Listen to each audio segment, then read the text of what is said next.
बहन को दुश्मन के हवाले कर दिया। मुझे ये कह के तो बाद में तलाक दिलवाएंगे, कबीर को बेइज्जत करेंगे। हुई तलाक? वो थी ना आसमा, इस घर को लात मार के गई थी अपने बाप के घर। देख लो, ना बाप रहा ना घर। बस एक छोटी सी रिक्वेस्ट है मेरी, कभी खुद को मुझसे न छीन लेना, क्योंकि मेरे पास तुम्हारे अलावा खोने के लिए कुछ नहीं है। कबीर खान ने बहुत सारे पैसे और बहुत चालाकी से यह घर खरीदा है।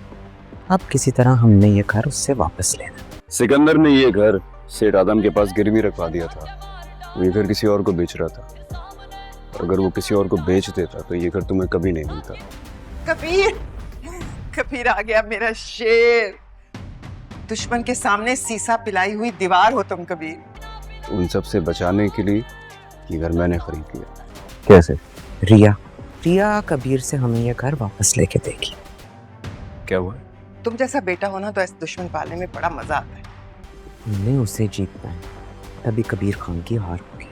नाजरीन, ड्रामा सीरियल मन मस्त मलंग की आने वाली एपिसोड बहुत ज्यादा जबरदस्त बनने वाली है। नेक्स्ट एपिसोड में आप देखने वाले हैं अस्मा बहुत ज्यादा चालाक औरत है। एक मर्तबा फिर वो अपनी बहन रिया का इस्तेमाल करने वाली है। अस्मा ये बात जानती है कबीर ने ये घर खरीद लिया है और कबीर रिया से बेइंतहा मोहब्बत करता है और वो ये घर उसके नाम भी कर सकता है, इसीलिए वो रिया का इस्तेमाल करना चाहती है। और वहीं दूसरी तरफ सिकंदर को भी अपनी बहन अस्मा पर बहुत ज्यादा गुस्सा होता है और वो जैसे ही घर आता है आकर अस्मा की काफी ज्यादा इंसल्ट करता है और उसे कहता है तुमने मुझसे कहा था हम कबीर से बदला लेंगे, लेकिन ऐसा तो कुछ भी नहीं हुआ। हम तो कबीर को बदनाम करना चाहते थे, लेकिन हमारी चाल हमें ही उल्टी पड़ चुकी है। तुमने कहा था हम रिया की शादी कबीर से करवाएंगे और उसकी तलाक करवाएंगे और उसके बाद हम कबीर खान को बदनाम करेंगे, लेकिन ऐसा तो कुछ भी नहीं हुआ। ना ही हम कबीर खान और रिया की तलाक करवा पाए हैं और हमने अपना घर भी कबीर खान को खो दिया है। और मैंने जब भी तुम्हारा कहा माना है, हमेशा मैंने अपना नुकसान ही किया है। अब मैं तुम्हारी बातों में नहीं आने वाला। तो अस्मा सिकंदर खान को समझाएगी और उसे यही बात करेगी तुम्हें टेंशन लेने की जरूरत नहीं है। मैं ये बात बहुत ही अच्छे तरीके से जानती हूँ, कबीर खान चालाक है लेकिन वो हमसे ज्यादा चालाक नहीं है। भले ही उसने चालाकी और बहुत सारे पैसे लगाकर ये घर हासिल किया है, लेकिन हम ये घर मुफ्त में हासिल कर सकते हैं। तो सिकंदर खान बहुत ज्यादा चौंक जाएगा और अस्मा से सवाल करेगा ऐसा कैसे हो सकता है? कबीर खान ने ये घर खरीदा ही इसीलिए है ताकि वो हमें जलील कर सके।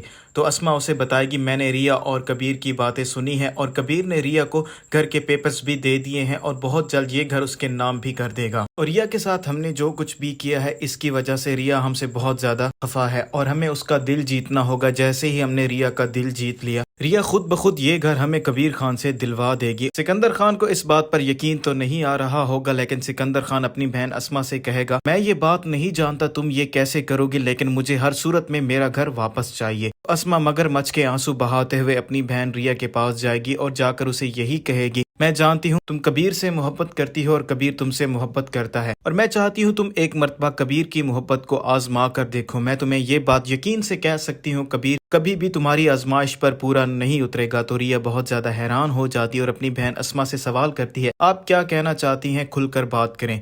तो अस्मा उसे यही बताएगी मैं चाहती हूँ तुम कबीर खान से ये बात करो कि वो ये घर तुम्हारे नाम कर दे। अगर वो तुमसे मोहब्बत करता है तो तुम उसे मिलने के लिए बुलाओ और उसे यही बात करो। और रिया एक मर्तबा फिर अपनी बहन की बातों में आ जाएगी और कबीर खान को अपने ही घर मिलने के लिए बुलाएगी और कबीर सब लोगों की मौजूदगी में रिया के घर आ जाएगा और रिया के साथ बैठकर खाना भी खाएगा और रिया सबके सामने यही बात करेगी अगर तुम मुझसे मोहब्बत करते हो तो तुम्हें ये घर मेरे नाम करना होगा। तो कबीर खान रिया से यही बात करेगा मैंने घर के पेपर्स ऑलरेडी तुम्हें दे दिए हैं और मैं ये घर भी तुम्हारे नाम कर दूंगा, मुझे इससे कोई भी मसला नहीं है। मैं तुमसे मोहब्बत करता हूँ और मेरे लिए ये घर बिल्कुल भी मायने नहीं रखता, मेरे लिए तुम कीमती हो और मैं तुमसे यही बात करना चाहता हूँ तुम कभी भी मुझे अपने आप से जुदा मत करना। अगर तुमने अपने आप को मुझसे जुदा कर लिया तो मेरे पास खोने के लिए कुछ भी नहीं बचेगा।